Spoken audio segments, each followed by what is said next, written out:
Jadi bagaimana memanggil, mengajak sebanyak-banyaknya manusia menjadi teman mereka di neraka. Allahu Allahu Allahu Allahu. Bismillah, alhamdulillahirabbil alamin, wassalatu wassalamu ala nabiyina Muhammad wa ala alihi wa ashabihi wa man tabi'ahum bi ihsanin ila yaumiddin. Amma ba'd.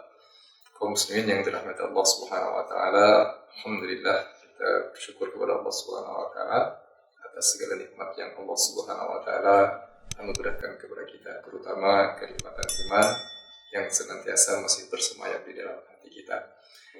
Kaum muslimin yang dimuliakan oleh Allah Subhanahu wa taala, kita ketahui bahwa sesungguhnya syaitan adalah merupakan yang musuh kita, yang mana syaitan ini tidak akan ridha kepada diri kita selagi kita beriman kepada Allah Subhanahu wa taala, menjalankan ketaatan kepada Allah, dan tidak akan pernah ridha. Dan syaitan ini dia memiliki berbagai macam program terhadap manusia, yaitu tentunya program keburukan, kejahatan kepada kita, karena sudah menjadi musuh. Allah Subhanahu wa taala mengatakan, inna syaitana lakum aduwwun fattakhidhuhu aduwwan. Sesungguhnya syaitan itu adalah musuh kalian, maka jadikanlah dia musuh. Jangan jadikan dia sebagai teman.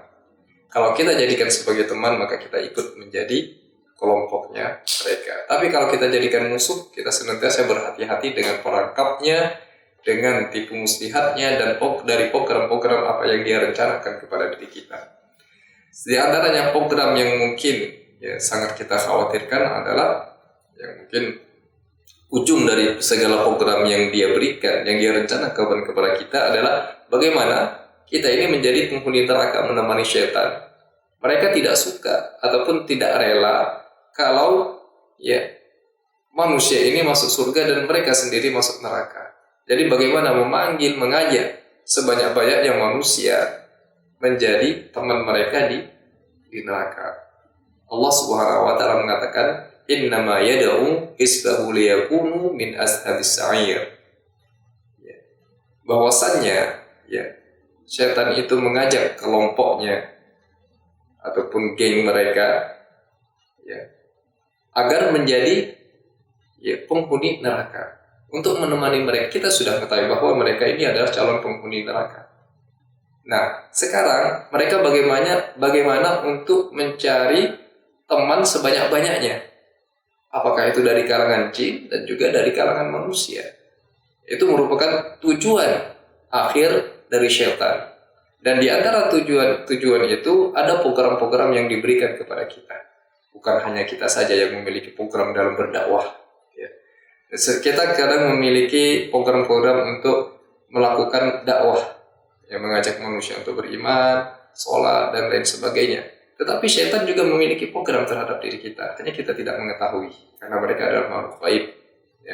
Di antara program yang direncanakan kepada kita, kepada manusia ini adalah bagaimana manusia itu menjadi orang yang kufur, syirik kepada Allah Subhanahu wa taala. Tidak beriman kepada Allah Subhanahu wa taala. Ini tujuan syaitan. Karena Allah mengatakan dalam hadis qudsinya, dalam hadis yang diriwayatkan oleh Imam Muslim, khalaqtul ibadi hunafa. Saya bahwasanya menciptakan hambaku itu dalam keadaan lurus. Dan Allah mengatakan fastalahumul syayatin. Kemudian syaitanlah yang telah menggelincirkan manusia, faharramat alaihim ma ahlaltu lahum. Maka dia mengharamkan apa yang telah aku halalkan kepada mereka, yaitu kepada manusia, wa amaratuhum ayyushriku bi ma lam unzil bihi sultana. Dan dia untuk menyekutukan diriku, yaitu menyekutukan Allah Subhanahu wa taala, turunkan dalil boleh melakukan perbuatan syirik. Ini merupakan tujuan syaitan. Yaitu tujuan syaitan bagaimana kita menjadi syirik, kita kufur kepada Allah Subhanahu wa taala. Kita tidak beriman kepada Allah Subhanahu wa taala. Ini adalah merupakan program syaitan supaya kita kufur. Kemudian seandainya kalau kita juga tidak mentaati syaitan, tidak ikut syaitan dalam kekufuran ini, kita tetap beriman kepada Allah Subhanahu wa taala, Ya, syaitan tidak putus asa. Dia punya langkah lain, memiliki program lain bagi orang yang beriman. Kalau bagi manusia secara umum tadi, bagaimana mereka itu tetap kufur kepada Allah Subhanahu wa taala. Nah, kemudian syaitan ini memiliki program bagaimana ya manusia ini menghalangi mereka. Ya, syaitan ini menghalangi manusia dari jalan-jalan kebaikan, dari jalan-jalan ketaatan. Ya, dari jalan ketaatan. Dalam salah satu hadis ya Rasulullah Sallallahu Alaihi Wasallam, ya, Rasulullah SAW mengatakan dalam salah satu sabdanya, Inna syaitana qa'ada li ibni Adam bi turuqihi. Ya, sesungguhnya syaitan itu menghalangi anak Adam, menghalangi manusia dari jalan-jalan kebaikannya. Qa'adu lahu bi tariqil Islam, yaitu menghalangi mereka dari jalan Islam untuk beriman kepada Allah Subhanahu wa taala. Ya, dengan berbagai macam godaan. Di antara godaannya yang disebutkan oleh Rasulullah SAW, apa engkau beriman meninggalkan agama nenek moyangmu? Ya, selalu digoda bagaimana meninggalkan agama nenek moyangnya.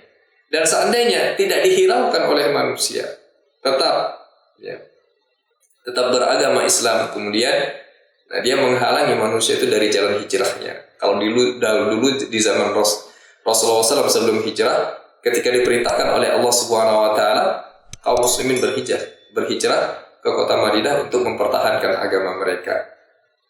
Dan mereka, syaitan ini mengatakan, apakah engkau ingin hijrah meninggalkan ya kampung halamanmu yang dimana itu yang kau langit engkau junjung dan tanah yang telah engkau pijak, yang engkau cintai. Ya, dengan berbagai macam godaan syaitan agar tidak melakukan hijrah dari tempat yang lebih baik, ya, dari tempat yang buruk tersebut, yang tidak mendukung keimanan kepada Allah Subhanahu wa taala.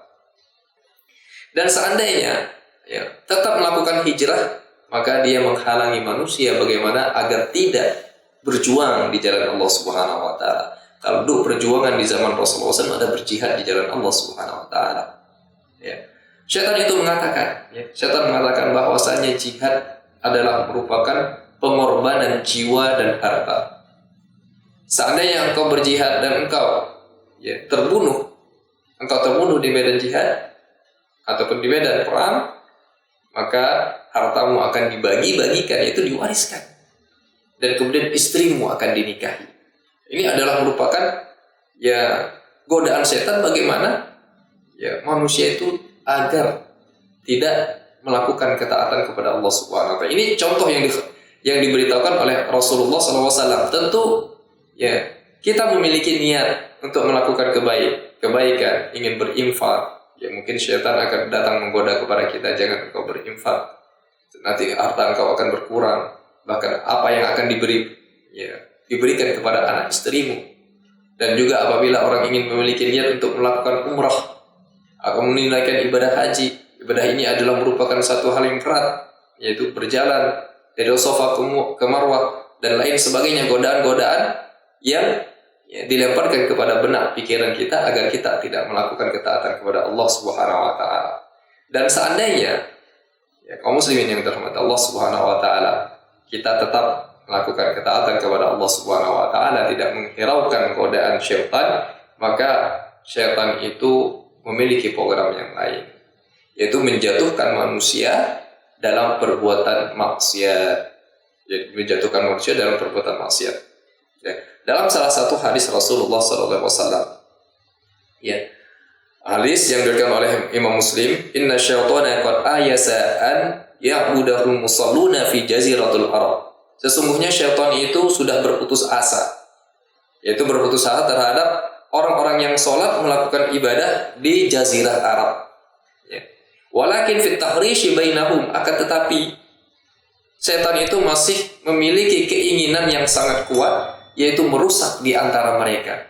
Apa yang merusak di antara mereka? Yaitu permusuhan antara sesama kaum muslimin.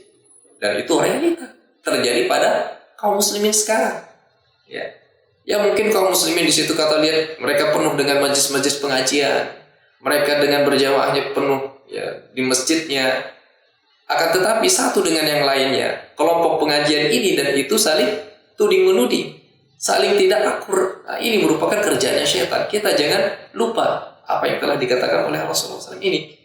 bahwa sesungguhnya syaitan memiliki peran menjadikan permusuhan antara satu dengan yang lainnya. Kaum muslimin, mereka orang beriman, mereka orang yang taat, ya taat, sholat, ya. Tetapi ketika permusuhan itu terjadi antara kaum muslimin, itu merupakan peran program setan yang telah dijalankan, digulirkan kepada kita sebagai umat Nabi Muhammad ataupun hamba Allah Subhanahu wa taala. Dan kemudian kaum muslimin yang dimuliakan oleh Allah Subhanahu wa taala, ada juga program setan kalau seandainya kita bisa melakukan ketaatan kepada Allah Subhanahu wa taala, terlepas dari kemaksiatan. Salah satu maksiat itu permusuhan, ya. Kalau seandainya kita terbebas dari kemaksiatan, tidak minum khamar, berbuat zina, ya. Setan itu, ya, bagaimana untuk menjatuhkan kita dari perbuatan bid'ah, perbuatan yang tidak diperintahkan oleh Rasulullah SAW yang kita anggap itu adalah merupakan ibadah. Dan di antara para salafus salih mengatakan orang yang melakukan bid'ah itu lebih dicintai, lebih disenangi oleh syaitan dibandingkan ahlul ma'asi, dibandingkan orang yang melakukan maksiat. Kenapa? Karena orang yang melakukan maksiat, karena orang yang melakukan perbuatan bid'ah, dia yakin ini adalah merupakan satu kebenaran. Tidak mungkin dia rujuk kepada sunnah Rasulullah SAW ataupun dia kembali kepada jalan Allah Subhanahu wa taala ataupun jalan Rasulullah SAW. Karena dia yakin ini adalah merupakan satu kebaikan. Tetapi bagi ahlul maksiat, yaitu bagi orang yang melakukan maksiat, dia tahu bahwa sesungguhnya apa yang dia lakukan itu adalah kesalahan. Suatu saat dia akan kembali kepada jalan Allah Subhanahu wa taala. Ya, ini merupakan di antara ya program setan yang digulirkan kepada kita. Dan kemudian ada juga di antaranya para jamaah yang dirahmati Allah Subhanahu wa taala, kaum muslimin yang dimuliakan Allah, seandainya setan juga tidak bisa ya menjatuhkan dari godaan ataupun program yang telah kita sebutkan itu tadi. Setan ini ingin merusak ketaatan kita. Kita ya tidak melakukan maksiat, tidak melakukan perbuatan bid'ah, ya. Tidak mereka berupaya untuk menghalangi kita dari jalan kebaikan, mereka tidak mampu. Tapi bagaimana mereka itu untuk merusak amal ibadah kita? Ya. Mungkin kita ingat hadis Rasulullah SAW, ya, tentang masalah adzan, ya, tentang masalah adzan yang diriwayatkan oleh Imam Bukhari. Ya. Rasulullah SAW pernah mengatakan, "Idza nudiya lis-sholati adbar syaitan." Ketika adzan dikumandangkan, syaitan itu pergi sejauh-jauhnya. Ya. Sampai dikatakan dalam hadis itu lahu durat, sampai terbirit-birit, sampai terkentut-kentut. Ya. Hatta la yasma'u nida, sampai tidak kedengaran adzan. Fa idza qudiya nida, ketika an-nida sudah selesai, sudah dikumandangkan, aqbala hatta idza tuwiba bis-sholati adbar. Dan dia datang lagi. Adzan sudah selesai, dia datang lagi itu kepada manusia, datang. Dan kemudian dikumandangkan iqamah, dia juga lari, pergi sejauh-jauh mungkin, sampai tidak kedengaran. Ya.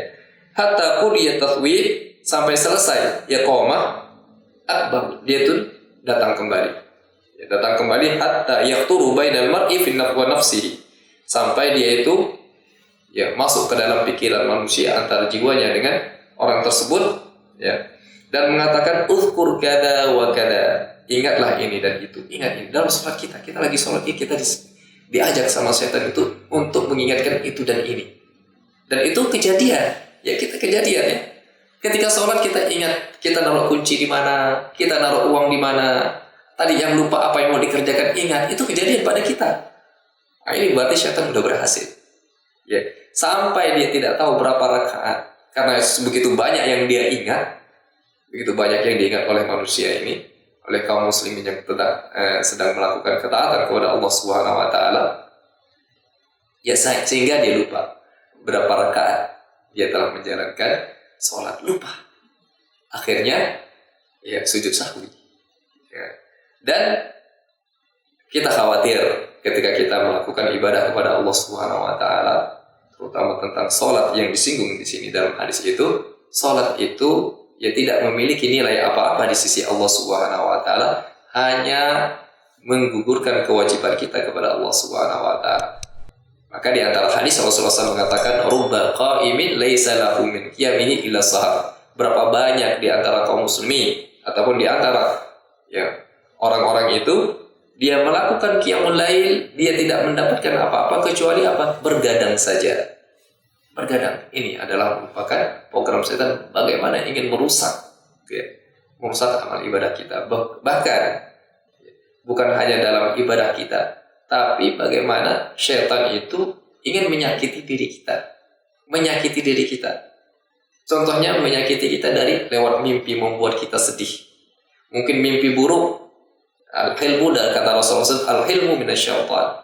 Mimpi itu bagian dari syaitan. Karena mimpi ini ada 3. Mimpi, ada mimpi dari Allah Subhanahu wa taala, kabar gembira. Ada juga mimpi itu dari syaitan, ya, yang merupakan membuat kita sedih ataupun menakut-nakuti kita, dikejar syaitan ataupun dikejar oleh binatang buas. Ini dari syaitan.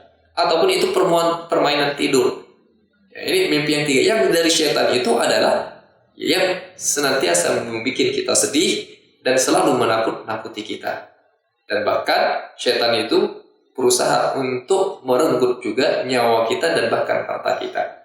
Ya mungkin kita pernah mendengar saudara kita mengalami santet ataupun mengalami kerasukan. Ini adalah merupakan kerjaannya syaitan.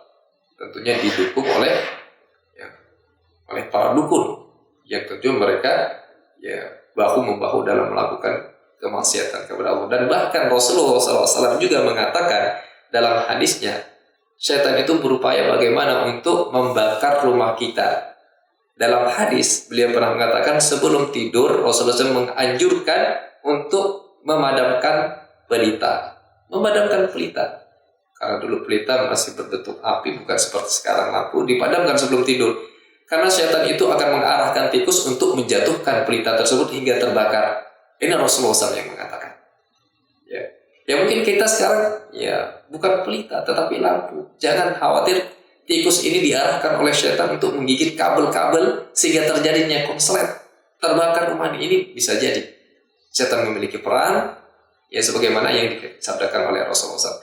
Maka kaum muslimin yang diberikan oleh Allah Subhanahu wa taala hendaknya kita berhati-hati, terutama tentang masalah ibadah kita dan keimanan kita. Jangan sampai kita termasuk orang yang menjadi korban programnya syaitan. Banyak berzikir kepada Allah Subhanahu wa taala, mendekati diri kepada Allah Subhanahu wa taala, karena itu membentengi kita dari syaitan. Wallahu ta'ala bissawab.